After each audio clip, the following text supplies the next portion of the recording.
جو جنگ کرتے کرتے اور امریکہ کی غلامی کی زنجیروں کو توڑتے توڑتے آج ملک پر اپنے قابض ہو گئے، ان کی صورت بھی میں نے کبھی نہیں دیکھی ہے، میری گفتگو بھی کبھی نہیں ہوئی ہے۔ آپ مجھ سے کیوں پوچھتے ہیں طالبان کے بارے میں؟ آپ کسی نے بھی پوچھا ہے؟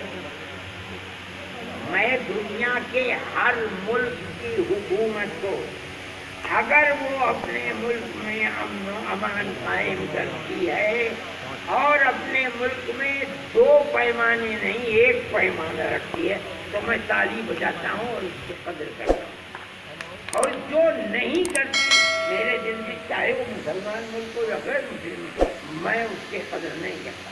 میں سمجھتا ہوں کہ اپنے ملک کے ساتھ دشمنی کرتا ہے، اور کیا ہے اس سے ظاہر بتائیے۔